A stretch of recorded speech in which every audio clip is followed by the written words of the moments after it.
What a year 2019 was. It was the best of times. It was the worst of times. A tale of two halves for Nintendo, really. What started off as an exceptionally slow first half, even by Nintendo standards, exploded into a jam-packed last half of the season, filled with exclusives, third-party titles, ports, and more. In truth, the uneven distribution of titles throughout the year was frustrating to say the least. Sure, I was thrilled to have so many new amazing games to play after E3, but for someone who likes to take their time completing each new title, the sudden dumping of major releases nearly suffocated me. I didn't even get to start some of the games I wanted to check out. To add more salt to the wound, there were large gaps in the first half of 2019 where nothing new released for the Switch. Granted, this let me hit a dent in my gaming backlog, but it pains me to miss out on big titles released in the later half when I had time in the first half. Of course, the spacing of releases is never quite perfect, except for the glorious 2017, and even then there was a brief gap between Breath of the Wild and ARMS. But is it wrong for me to want enough time to play major titles released for the Switch? I don't think so. Unfortunately, Switch developers don't really care about my schedule. It also doesn't help that I'm incredibly slow at video games, a subject I went in depth on in another video. Oh my gosh, get on with it already! I'm building suspense. Hello? Yet despite my nearly drowning from too many games, I managed to find some favorites. Some obvious, others surprising. Although perhaps this year's list wasn't as difficult for me as, say, 2017 or even 2018. Nevertheless, I have managed to once again pick my top 6 games of the year. I did a top 6 last year, and I'm doing it again in 2019. Maybe this will be a tradition. Who knows? One quick caveat to all this: because I didn't have time to play everything released this year, some big games won't be on this list. And I'll be honest with you right now. Dragon Quest, Alteria Ryza, and A Hat in Time Switch port did not make my list. Again, my only excuses are my incredibly slow pace and Nintendo jamming all their huge titles within a 6-month period. But don't fret, I will try to play them next year and will make videos on them if I feel impressed to do so. Thankfully, early 2020 is looking quite light. Until spring hits. And with all that said, here are my top 6 games of 2019.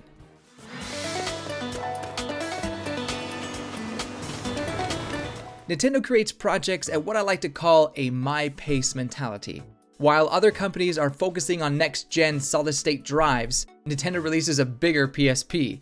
They don't follow the gaming crowd in a lot of ways, instead opting out for more unique ideas. Besides paid online, they kinda jumped right in with the other guys on that one. They are moving at their own pace. It doesn't always turn out well, of course. Nintendo take on paid online and the streaming of their classic titles certainly hasn't been great. And who can forget the poor Wii U? A lot of people, apparently. But every once in a while, one of their my-pace ideas sticks. Ring Fit Adventure is without a doubt a my-pace move by Nintendo. A fitness game targeting the more casual crowd and Wii Fit lovers, while also exposing them to a basic RPG. Instead of focusing squarely on being a gaming fitness instructor like the Wii Fit, Ring Fit focuses on being an actual video game. It's a strange marriage of two genres of gaming that only Nintendo would dare pursue. And surprisingly, I really enjoyed it. I've always enjoyed exercise. I'm one of those crazies who enjoys a nice jog a few times a week. Yet despite that, Wii Fit never quite grabbed my complete attention. It was a novelty concept at the time, but not something I would call fun. Ring Fit Adventure, on the other hand, successfully brings out the fun in a fitness game. As someone who is familiar with RPGs, Ring Fit Adventure feels like a baby's first RPG, or in this case, a boomer's first RPG. The game introduces common concepts of the genre in a simple yet attention-grabbing way, like turn-based combat, learning new moves, boosting stats, and even a skill tree. Anybody who wants to exercise can easily understand these concepts without previous experience. At the same time, RPG veterans won't become bored with the simple gameplay, mostly due to the personal interaction in and out of battle. It's a fun, easy to pick up RPG, where growth happens not only in the game, but in real life. I wonder why they didn't use that as a slogan for the game.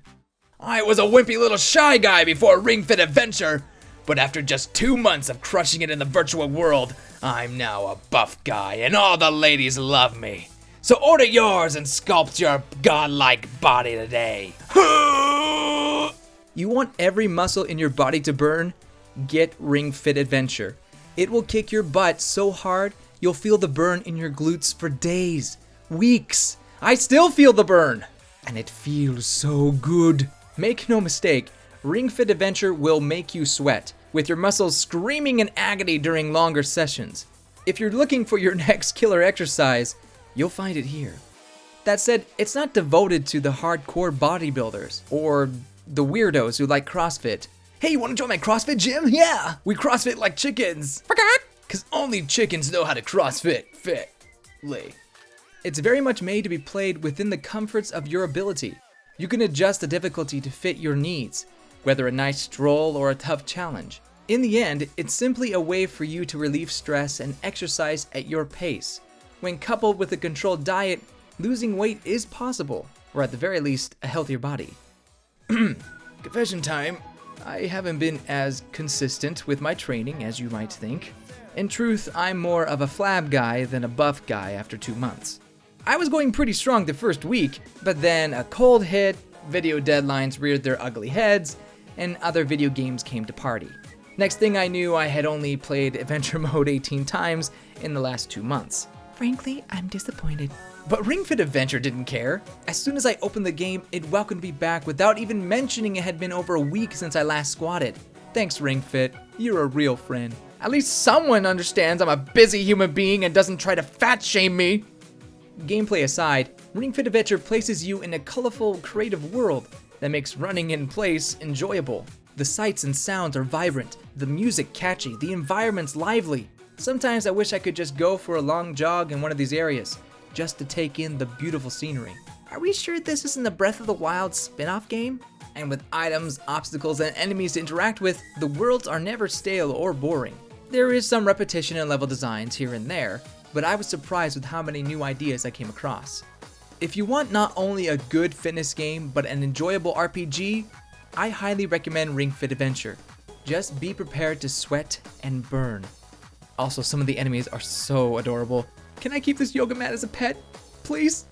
It's so precious.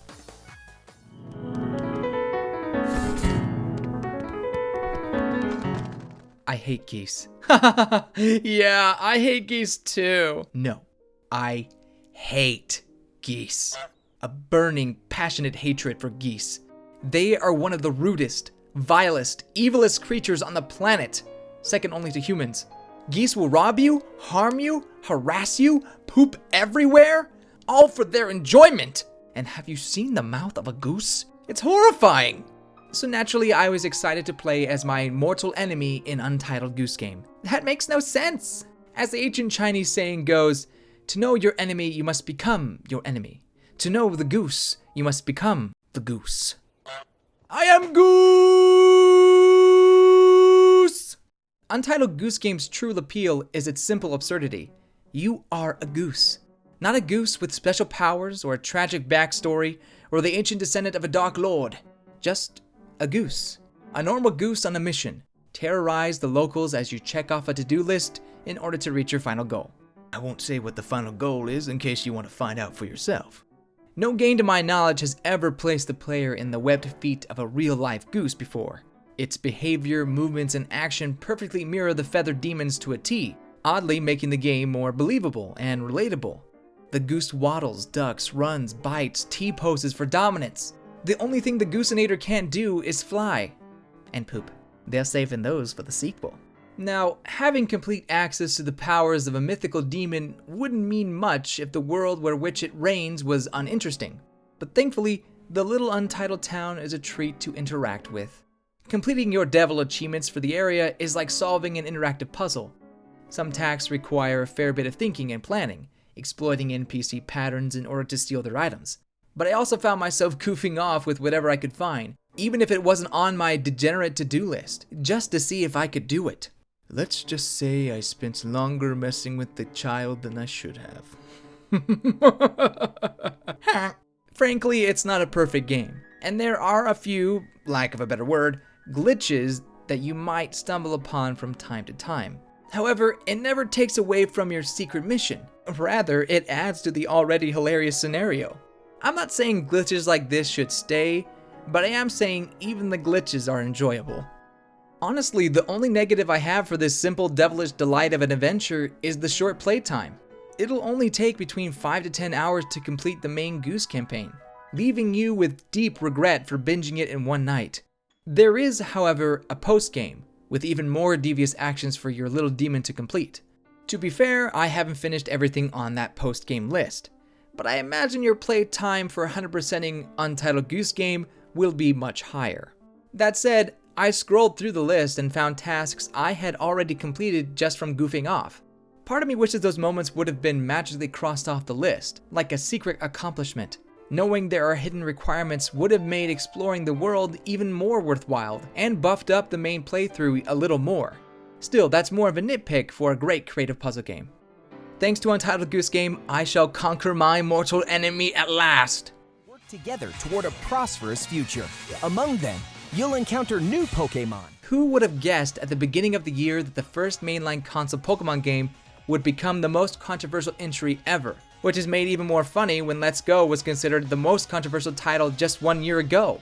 However, unlike Let's Go, I actually enjoyed Pokemon Sword and Shield, thus why it appears at number 4 on this list. Yes, I know Dixit has burned a lot of passionate fans. Yes, I know it's not the prettiest game on the market. But despite all that, Gen 8 is in my top 3 or 4 Pokemon generations. There are a few things I look at to determine the quality of a Pokemon game. First, the new Pokemon. The main reason I play the series is to find new and fun Pokemon, and Sword and Shield has a fantastic array of new creative Pokemon, from Scorbunny to Wooloo to Appleton to the fossil abominations. With this variety of new Pokemon, anybody can find a unique team that they like based on their preferences. I'd even go as far as to say the selection is better than in Gen 6 and 7, but of course, that's entirely my opinion. You're free to think otherwise. If you want to know my personal favorite Pokemon from the Galar region, please check out my top 6 Galar region Pokemon video. I promise it's good. It's really good.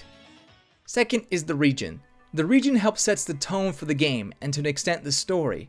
The Alola region brought a calm, relaxing island vibe to Gen 7.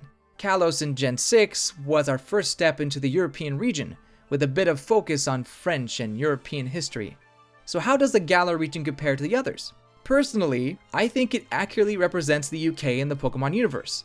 At first I wasn't too keen on the idea of a UK region. I mean, have you seen London?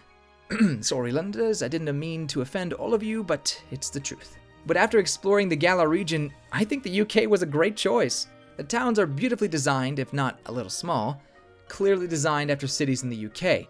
The gym challenge is comparable to England's love for football, going as far as to feature a major and minor league. I could go out pointing out the comparisons and similarities, but I'll spare you the details. The one disappointing mistake is the absence of a Galar version of fish and chips. Why isn't there a place I can gorge on fried Magikarp, huh? 3 is the story. This is where Sword and Shield struggles. Sure, the gym challenge is compelling, and I like the characters you meet along the way, but the plot feels so non-existent until 3/4 into the main story. It's not until the post-game that you get some worthwhile storytelling, but even then it's not impressive or impactful. The little plot that there is during the main campaign is rushed, and a lot of it happens off screen. Instead of showing you what's going on, someone just tells you or shows you an article on their phone. Yippee! At the same time, the characters are pretty good design-wise, and even development-wise, so at least it has that going for it. The final thing I look for is new innovations, or in other words, what does this gen do to change the series?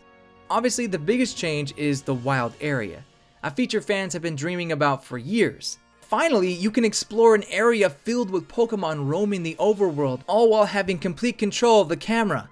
The concept sounds great on paper, and it's even better in-game. I'd loved exploring the different areas within the wild area, and the new Pokemon I find depending on the area and the weather. Discovering something new with each visit made filling the Pokedex not only a blast, but convenient. Part of me wishes the entire Galar region could be explored with a free camera, but I guess I can't have everything. Here's hoping future gens will expound upon the wild area concept. Pokemon Sword and Shield is a great addition to the series that takes several steps in the right direction in terms of convenience and exploration. If you have avoided buying the game because of Dexit, I respect your decision, but I also encourage you to at least grab a friend's copy and explore the wild area. If you do that with an open mind, I'm sure you'll see how amazing the Galar region is. Also, the soundtrack is one of the best in the series. Those bagpipes hit my very soul. I'm referring, of course, to the legions. I actually had Pokemon at number 3 on this list, but after playing more of Astral Chain, I had to put Astral Chain at number 3. Without a doubt, this is the best new IP I've played this year. Astral Chain takes place in a futuristic world where humanity is on the brink of extinction due to an interdimensional threat known as chimeras. In order to protect humanity, a special police force fights fire with fire, controlling the demon chimeras that spawn from the dimension, taking on the new name of Legion. It's up to you and your collection of legions to stop crime and save the world. The premise might sound more post-apocalyptic than futuristic, but make no mistake, this is a full-on future anime cop RPG action-adventure. Ooh, one of my favorite genres. You'll solve mysteries, arrest criminals, save civilians, infiltrate a secret base, etc. At times, Astral Chain acts more like a police simulation set in the future, but then chimeras pop up to wake you up from your police fantasy. Gameplay is very much the developer Platinum Games' style of quick action. Throwing together combos with attacking and dodging is the center of combat, and can be seen as somewhat basic. The legions, however, are where Astral Chain gets its originality. By the end of the game, you'll have control of at least 5 legions, each with their unique skills and abilities. Fighting alongside your arsenal of legions is crucial to defeating enemies and solving puzzles, although the Sword Legion is by far the most useful. The Legion auto-attacks depending on your command, with a couple of special attacks becoming available as you progress through the skill tree. While there is a bit of a learning curve for button commands and effectively fighting with your Legion, combat does become as smooth as butter, especially for skilled individuals, which I am not. But even if you find yourself Platinum challenged, Astral Chain allows for a more casual experience. It won't grade you after each fight, and you have plenty of revives before game over hits. As someone who is in fact Platinum challenged, I found this mode rather enjoyable, as I could play through the game without too much anxiety about having a bad score. At the same time, it wasn't numbingly easy, forcing me to work on my timing. Point is, the accessibility in Astral Chain covers a wide area of player types, from those who just want the story to those who want to show off their skills. Combat aside, there's an emphasis on exploration and puzzle solving. Since you're a cop, you gotta do a little police work. You investigate the crime scene for clues to solve the current mystery set before you. I could see some finding these segments mundane, but I enjoy discovering more about the world in that way. It adds more to the immersion, as if I'm living in that moment. The plot is fairly typical anime affair, with some neat surprises thrown in. I don't think I could recommend the game on its story alone though. I don't hate the story, but when compared to other story-focused games on the market, it's not winning any awards. That said, there are a couple characters who do shine.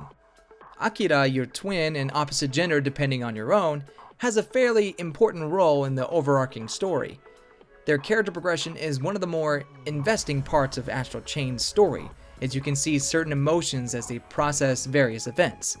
Explaining some of that development comes at the expense of spoilers, so I'll refrain. I will say that I enjoyed Akira's character more so as time went on, compared to the beginning. Marie has less to do with the main plot, but that doesn't change how brightly she shines in between.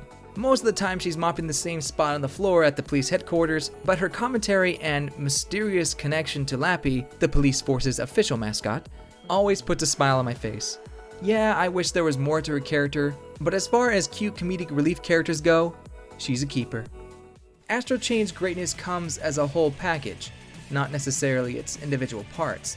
The package is a worthwhile play for those who love unique world settings, beautiful scenery outside of the astral plane, engaging combat, and the color blue. Lots of blue. And now for the final 2 spots. I struggled to decide between the 2 big contenders this year. Both are series close to my heart, but I think my number 1 left a bigger impact on me. My number 2 game of the year is... Dear brother Luigi, their fate rests in your hands. Out of all the games I played at E3 last year, Luigis Mansion 3 left the biggest impression on me. Maybe I had my expectations too low before E3, because what we saw in the announcement trailer was not great. But mamma mia, was I wrong. The smooth and addicting gameplay took me by surprise. It automatically became my most anticipated title for the late half of 2019. I needed more. Well, the wait was worth it. Luigi's Mansion 3 delivers on all accounts, effectively merging concepts found in both its predecessors. While the series will never quite be as frightening as the first entry, Luigi's Mansion 3's spooky comedy is captivating and endearing. It's a similar vibe to Disney's Haunted Mansion ride. You'll find some spooky ghouls, but they're clumsily cleaning a hotel room or working out on a treadmill. In other words, Luigi's Mansion 3's spooky scaries aren't scary, they are funny. They're not jump scares, they're jump jokes. They're jump gags. Great, let's do that, let's go with that. They're jump gags. Okay, maybe there was a couple jump scares. Part of that spooky charm comes from the portrait ghost. Every portrait ghost has a distinctive theme and personality, from a bumbling mall cop to a scheming Egyptian queen. Taking down these bosses is like solving a puzzle in and of itself, paying close attention to the ghost's pattern and environmental clues. Granted, not every battle is as good as the last, but I think it's more that some ghost fights are brilliantly designed while others are just good. That said, combat is simple. Flash, suck, and then beat the ghost or ghost to a pulp. Yet despite being simple, most of the portrait ghosts and even some of the regular ghost battles are fun and exciting. Besides, slamming ghosts to the ground is a tremendous stress reliever. Why am I so slow at everything I do? Why doesn't YouTube promote my videos? The settings within the haunted hotel also add to Luigi's Mansion's wonderful charm. Jumping from floor to floor and discovering the theme is a treat. There are some incredibly creative and fun rooms to explore. Like the battles, some are better than others, but I love the puzzles to be found in each. Perhaps that's because you can interact with almost every nook and cranny, and by interact, I mean suck up with your vacuum. It's also oddly cathartic to suck up everything possible.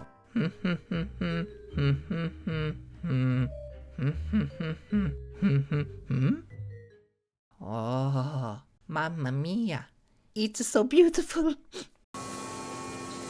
Another major selling point for Luigi's Mansion 3 is the fluid animation and crisp graphics. This is one of the best looking games on the Switch. There is so much heart, so much soul poured into every animation that playing through the game is like watching a 3D Hollywood film. I mean it! Just slap some minions in there and you got yourself an Academy Award nominated film. Or at least a new favorite movie for boomers. Luigi has never been this expressive, even compared to the first Luigi's Mansion. You see his horror, his curiosity, his excitement, his nervousness. His face is a window to his very soul.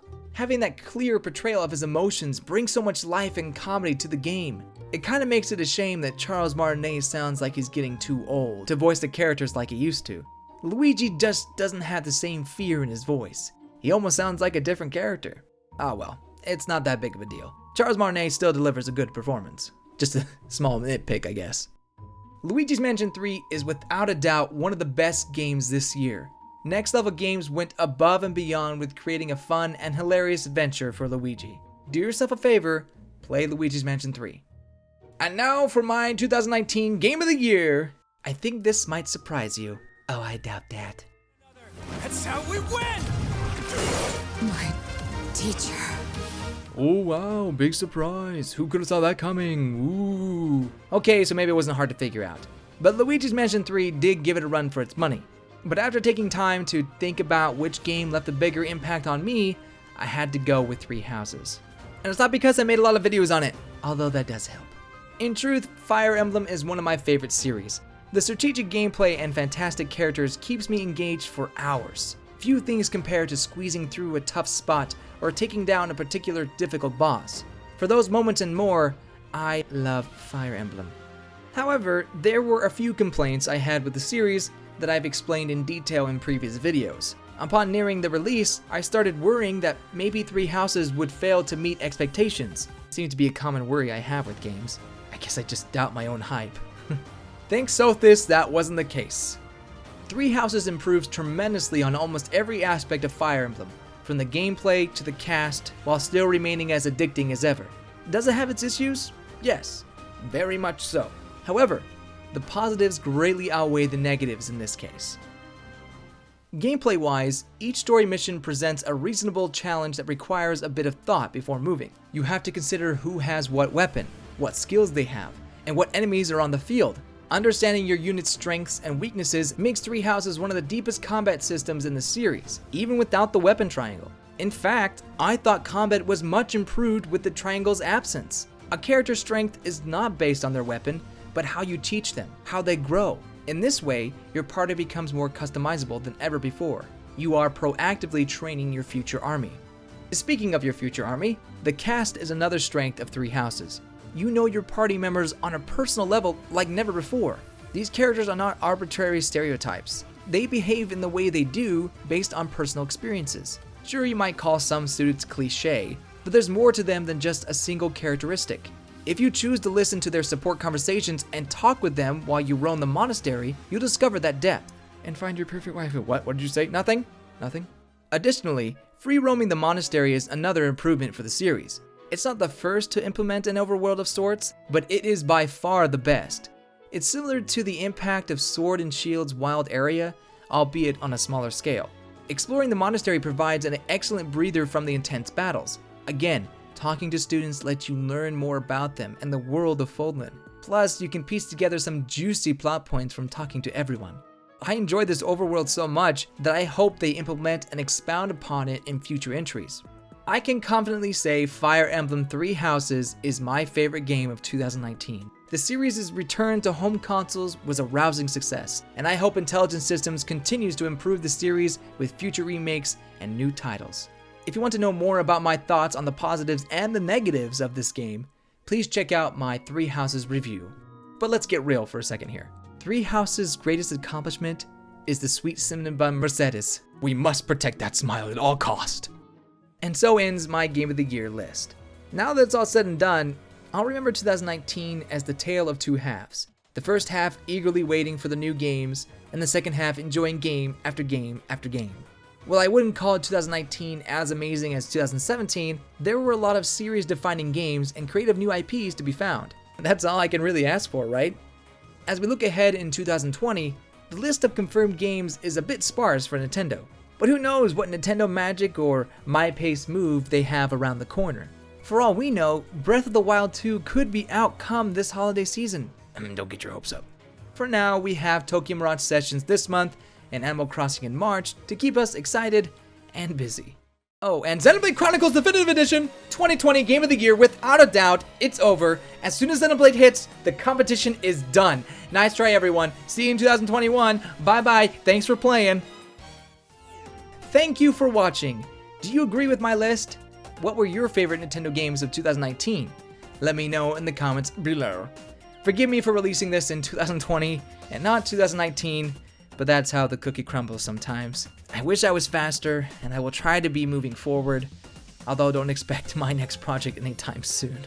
I'm still working on Waifu Battle Royale, and need to get my Best of NintenCity 2019 out, so we'll see how that goes. In the meantime, please share your favorite videos with your friends, so we can make NintenCity bigger than ever this year. My goal is to hit at least 5,000 subscribers by the end of the year, and I'll do my best to keep the content flowing. Thank you all for a fantastic year, and I hope to see more of you in 2020. Goodbye, you good people. Bye-bye.